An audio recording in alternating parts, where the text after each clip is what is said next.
This story is about an unforgettable experience I had about 5 years ago. I was working in asset management for a company located in the vibrant city of Bangkok, Thailand. My job involved reclaiming properties after contract violations. To put it simply, my team and I repossessed vehicles from buyers who had fallen behind on their payments. My days at work were as usual until I encountered something strange with a particular customer.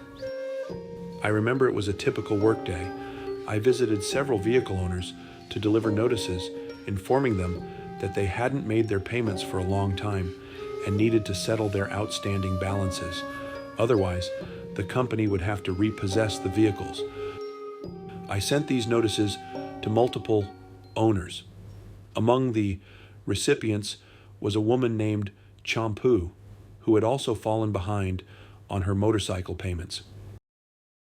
After visiting several addresses and delivering notices, I arrived at Champu's address. I knocked, but there was no answer.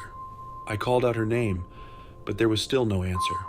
Realizing she wasn't home, I decided to leave the notice at her door. The next day, I received a call from Ms. Champu. She admitted she had fallen behind on her motorcycle payments and contacted me, expressing that she wanted to return the motorcycle instead of paying off the balance. I thought things would go smoothly, but a problem arose. The motorcycle was now in a small village called Surin, far from Ms. Champu's current address in Bangkok. The motorcycle was at her grandmother's house, and it could be picked up from there.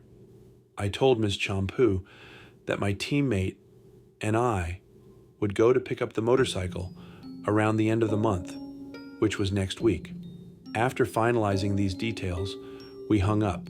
It was only then that I realized I had forgotten to ask for her grandmother's phone number.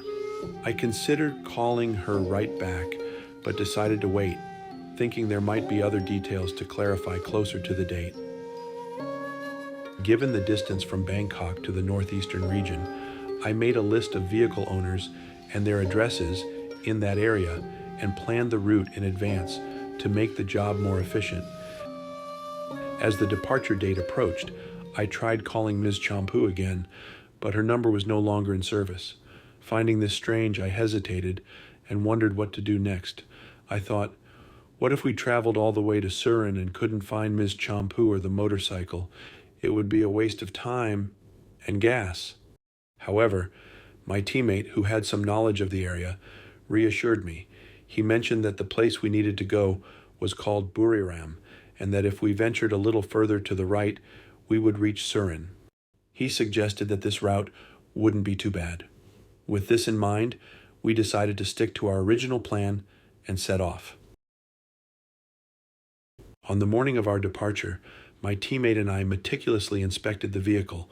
We knew it was going to be a long drive, and every detail mattered. After confirming that everything was in order, we set off, completing our tasks along the way and heading to Surin, the last stop of our trip. As we approached Surin, I tried contacting Ms. Champu again, but still couldn't reach her. However, since we had already come this far, we decided to continue driving to the address we had. By the time we arrived in the village in the evening, we knew from experience that the first person we needed to see was the village chief. Villagers were often wary of outsiders, and having the chief's endorsement would make our task much easier. After introducing ourselves and explaining the purpose of our visit, we told the chief we needed to go to Ms. Champu's grandmother's house. The chief hesitated for a moment, with a strange expression crossing his face, and didn't say much. But then he informed us that Ms. Champu's grandmother's house was nearby, the third house from the road. We found the house easily enough and approached it. Both of us felt relieved to see the motorcycle parked out front. I called out for Ms. Champu's grandmother, and soon the wooden door creaked open, revealing the elderly woman. I introduced myself and explained that we had come to retrieve the motorcycle. The grandmother seemed very startled and a bit distressed upon hearing this. Concerned, I asked if something was wrong, a bit nervous that I might have offended her, but she just shook her head without uttering a word, her eyes glistening with unspoken sorrow. Although I found this odd, my priority was to take back the motorcycle, so I didn't think much of it. We proceeded with our duties, inspecting the motorcycle and noting its condition. I asked the grandfather if he had the keys and any other relevant documents. The grandfather brought out a bundle of papers and handed them to us. While checking the motorcycle, I asked, out of curiosity, how Ms. Champu's motorcycle ended up in Surin when she was supposed to be in Bangkok. At that moment, the grandmother couldn't hold back her tears any longer and began to cry. It turned out that the motorcycle had returned to the grandmother's house because the owner was no longer alive. This shocking news left my teammate and me stunned and confused. We asked for more details, but instead of answering right away, the grandmother invited us into the house. As soon as we entered, both my teammate and I were taken aback by what we saw: a photo of a woman's corpse labeled with Champu's name, date of birth, and date of death. My teammate and I remained frozen, unable to understand the situation. The grandmother, her voice trembling and eyes glistening with tears, began to explain that her granddaughter, Ms. Champu, had died in an accident about 3 months ago. After her death, the family moved the motorcycle back home without realizing it still had outstanding payments. Hearing this, we felt even more uneasy. If Ms. Champu died over 3 months ago, then who had called me the previous week and whom I had conversations with? A chill ran down my spine. As it approached 8 p.m., my teammate and I decided to finish our tasks and return home. We quickly loaded the motorcycle onto the pickup truck. However, when we got into the truck and tried to start the engine, it wouldn't start. We tried multiple times, but the truck remained stubbornly silent, as if held back by an unseen force.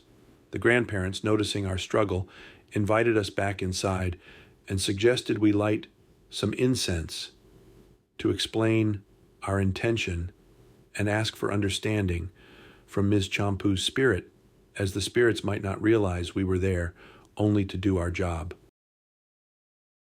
My teammate and I, without much expectation, decided to try whatever we could and followed the advice of the elderly couple before returning to our truck.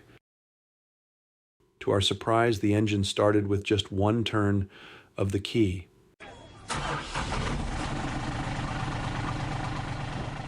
We quickly drove out of the village and headed to a nearby branch to drop off the motorcycle.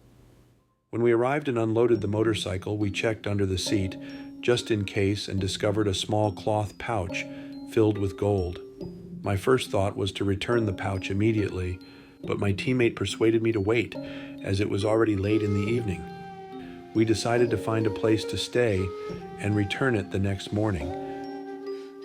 After securing the motorcycle at the branch, we returned to the truck, only to find another problem: the engine wouldn't start again. I couldn't shake the feeling that Ms. Champu's spirit wanted the gold pouch to be returned immediately, even though it was past 9 p.m. Remembering my plea while burning incense earlier, I decided to try it again. I loudly spoke into the air. "Ms. Champu, if it's all right, we will return this gold pouch to your grandmother tomorrow morning. We are too tired to drive any further tonight and need to rest." After our plea, we turned the key once more, and the truck started effortlessly as it had before. The next morning, after our sleep in the motel, we returned the bag of gold to the grandparents.